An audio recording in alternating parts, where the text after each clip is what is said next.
Joignez confinés. Spectacle annulé.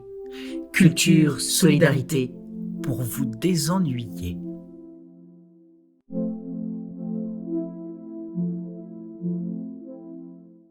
Maintenir l'art vivant au cœur de la cité. Faire un art de relation, Continuer le partage, l'échange, la circulation des pensées, des esthétiques. malgré cette fermeture généralisée. Voilà ce que les artistes du collectif font depuis le début du confinement. Le collectif Pandare, c'est aussi l'expression d'une utopie, de camaraderie, Bref, confinés aux quatre coins de la France, chacun dans des situations particulières, voici l'expression de la générosité des artistes qui nous offrent, de nouveaux textes, de nouvelles voix. Éric Malgouille. acteurs polymorphes, à l'énergie terre et feu qui vous a émerveillé l'été dernier lors des Nuits Maillotines. Un acteur généreux, engagé, qui nous livre un texte qui vous apparaîtra Peut-être d'une actualité saisissante.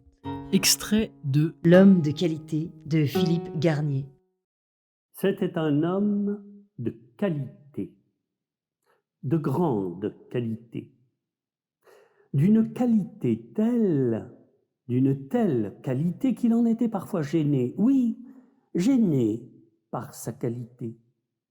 D'autant plus gêné qu'il avait eu le malheur malheureux, que dis-je, le tort tortueux, de naître dans une époque de grosse quantité. Une époque d'une telle quantité, qu'elle était parfois bien difficile à supporter pour les épaules menues, fragiles, graciles des hommes de qualité. Faut dire aussi que c'était une époque écrasante, une époque pesante, une époque qui ne valait d'ailleurs que par son pesant d'or, une époque qui allait penser jusqu'à poser des impôts sur les fenêtres et les portes, une époque qui, dès qu'elle voyait une embouchure, ne pensait plus qu'à l'emboucher, de peur que l'on s'envole aux ouvertures. Une époque qui ne pensait qu'à entasser, toujours et toujours, qu'à entasser ses francs lourds.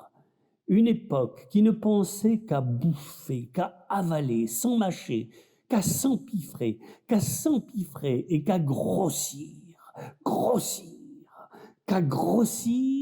et qu'à se reproduire. Car seul le nombre croissant de sa quantité l'a rassuré, cet obèse, cet engrossé.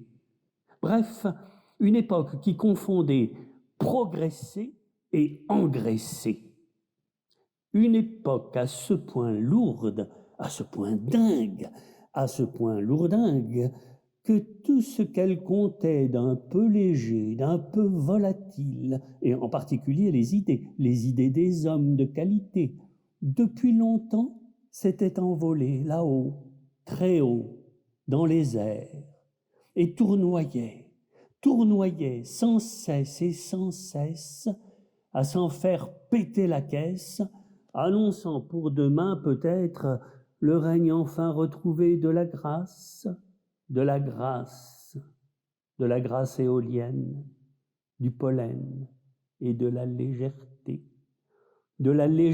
des idées qui passaient pour l'instant bien au-dessus de la tête, de la grosse tête vide de la planète qui, en bas, dans ses gros sabots plombés, s'en allait inquiétante, émouvante, se perdre, tel un monstre d'épouvante, dans les boues glissantes de sa destinée.